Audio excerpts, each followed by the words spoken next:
warahmatullahi wabarakatuh.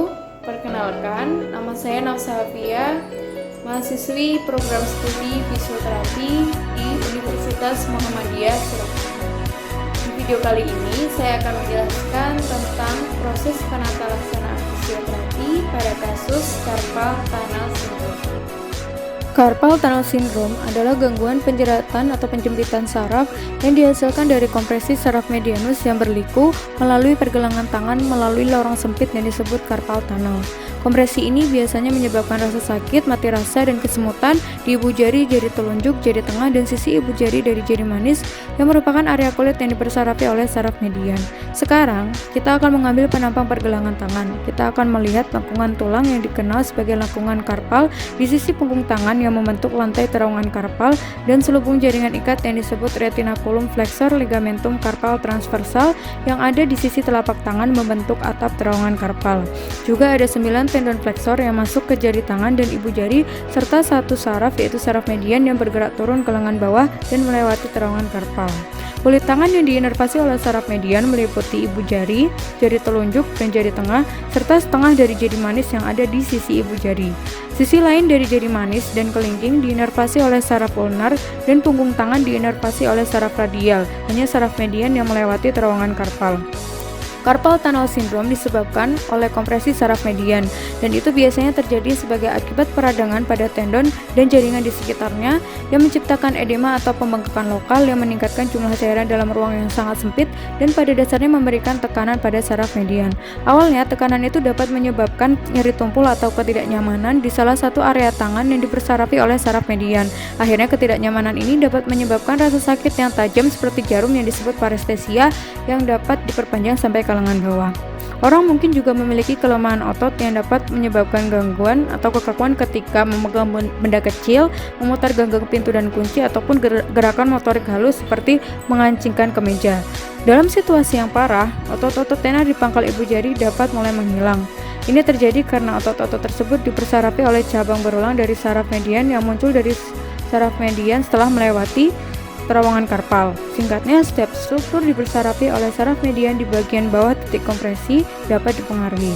Menariknya, cabang sensorik superficial dari saraf medianus yang disebut cabang palmar memberikan sensasi ke pangkal pusat telapak tangan karena saraf ini bercabang ke hulu atau proksimal ke terowongan karpal dan bergerak ke permukaan. Saraf ini tidak terpengaruh oleh sindrom terowongan karpal, dan ini juga mengapa tidak ada kehilangan sensasi di telapak tangan bagian tengah. Biasanya pada sindrom carpal tunnel, kedua tangan terpengaruh karena biasanya ada cedera stres berulang seperti kegiatan mengetik yang menyebabkan peradangan karpal pada kedua pergelangan tangan. Ini juga menjelaskan mengapa gejala sindrom carpal tunnel cenderung lebih buruk di malam hari setelah seharian digunakan.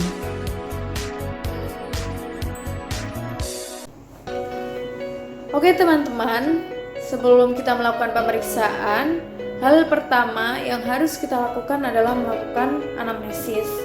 Dalam kasus CTS atau carpal tunnel syndrome ini, hal apa saja sih yang perlu kita tanyakan kepada pasien? Yang pertama adalah keluhan utama. Jadi keluhan apa yang dirasakan oleh pasien sehingga membuat dia datang ke fisioterapis? Apakah dia merasa nyeri atau dia kesulitan melakukan suatu aktivitas? Kemudian poin yang kedua adalah gejala. Gejala seperti apa sih yang dirasakan oleh pasien? Jika dia merasa nyeri seperti apa? Kemudian seberapa sering dia merasakan nyeri tersebut? Kemudian yang poin ketiga adalah onset atau sudah berapa lama dia merasakan gejala atau keluhan tersebut. Kemudian poin yang keempat adalah kita harus menanyakan dan memastikan lokasi pasien merasakan keluhan tersebut. Jika dia merasa nyeri, di mana sih nyerinya? Kita harus bisa pastikan.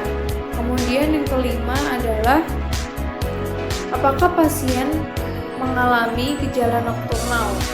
Gejala nokturnal ini adalah gejala atau keluhan yang dialami di malam hari.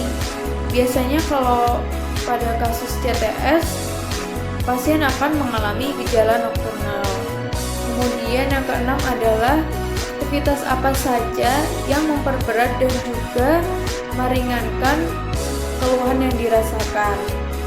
Kemudian poin yang ketujuh adalah kita tanyakan kepada pasien apakah dia sudah pernah melakukan perawatan atau dia sudah pernah periksa sebelumnya ke dokter, atau mungkin dia sudah pernah mengonsumsi obat-obatan.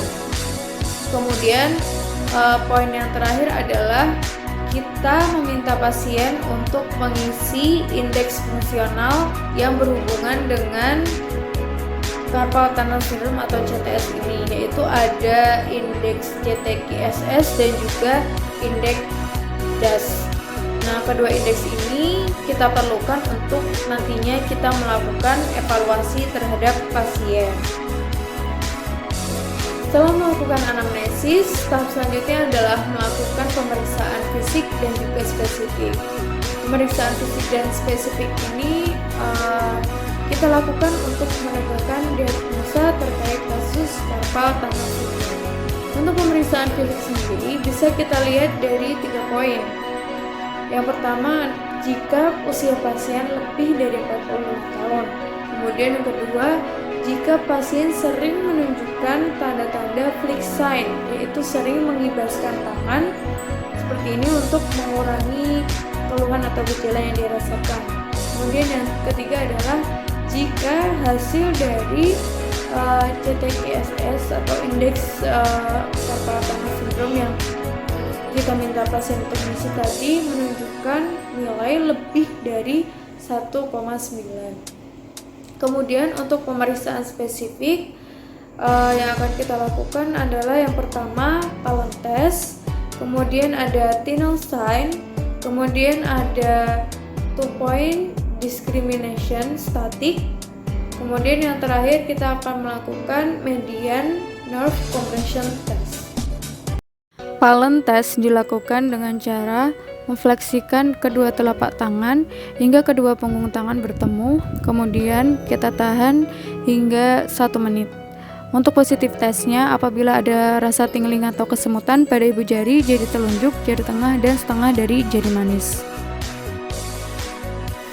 Untuk melakukan Tinel sign, yaitu dengan cara mengetuk terowongan karpal di pergelangan tangan, dan disarankan untuk mengetuknya pada seluruh distribusi saraf median, yaitu dimulai dari jari telunjuk hingga ke arah siku.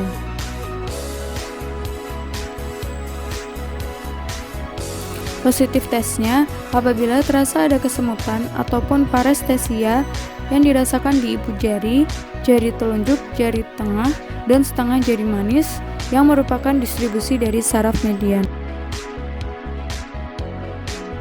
Static 2-point discrimination test adalah tes untuk menguji apakah pasien mampu membedakan lokalisasi antara 1 titik ataupun 2 titik.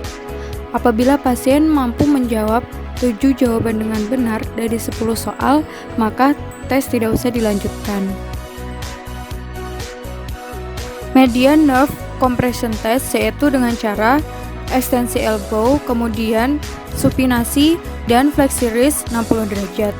Kemudian tekan dengan ibu jari di atas nervus medianus. Ketika muncul rasa parestesia atau mati rasa, maka terapis mencatat waktunya. Untuk positif tesnya yaitu apabila gejala muncul dalam waktu 30 detik. Selanjutnya untuk treatment ataupun intervensi yang akan kita lakukan adalah yang pertama dengan nerve glide exercise, kemudian yang kedua adalah manual terapi yaitu wrist mobilization, kemudian kita akan melakukan stretching, dan opsi yang keempat kita bisa melakukan elektroterapi yaitu dengan interferential therapy. Median nerve glide exercise yang pertama adalah dengan cara menempelkan jari-jari tangan ke arah tembok ataupun ke pintu, kemudian tempelkan seluruh permukaan tangan. Ulangi gerakan tersebut hingga 15-20 kali hingga kamu merasakan nyaman. Kemudian setelah gerakan yang pertama, kita akan memasuki gerakan kedua, yaitu dengan memutar permukaan tangan dari arah jam 12 menuju ke arah jam 6. Bisa kita ulangi hingga 15-20 kali.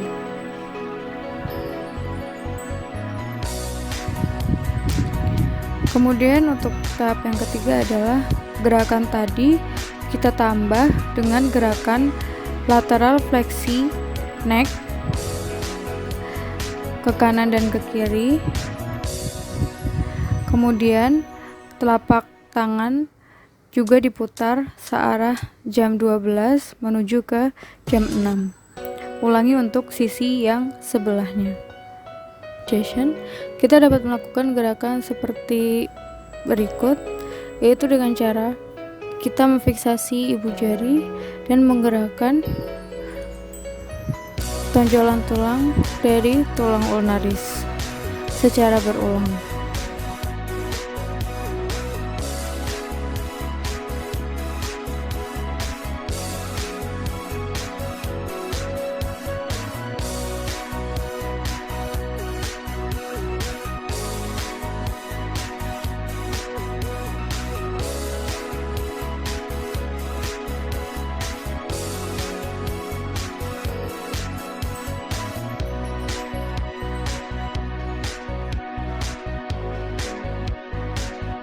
Yang pertama ada fan to fist. Ulang sebanyak 5 kali. Dan lakukan juga pada tangan yang lain. Finger touch. Sentuhkan setiap ujung jari ke ujung ibu jari. Lakukan juga pada tangan yang satunya sebanyak 3 kali. Wrist grip. Genggam tulang pergelangan tangan selama 2 detik. Lakukan juga pada tangan yang satunya. Prayer stretch. Stretch tangan Anda sampai terasa nyaman dan tahan selama 30 detik. Wrist flexor stretch. Berikan sentuhan ringan ketika mengekspresikan wrist dan tahan selama 30 detik. Wrist extensor stretch.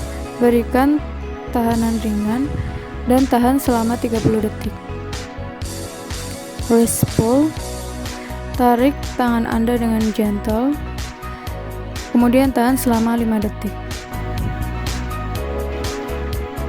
Tahap yang terakhir adalah tahap evaluasi. Nah, tahap evaluasi ini bertujuan untuk melihat apakah treatment ataupun intervensi yang telah kita berikan atau kita lakukan pada pasien cukup efektif atau tidak. Nah, untuk kasus CTS atau carpal tunnel syndrome ini bisa kita lihat dari 3 aspek. Yang pertama adalah skala nyeri, apakah berkurang atau tidak. Kemudian dari hasil skor indeks CTGSS maupun GAS. Dan yang terakhir adalah kita lihat dari apakah tujuan dari pasien ini tercapai atau tidak. Contohnya adalah pasien ingin bisa melakukan aktivitas seperti mengetik tanpa adanya gangguan. Gitu. Mungkin cukup sekian video dari saya. Kurang lebihnya saya mohon maaf. Wassalamualaikum warahmatullahi wabarakatuh.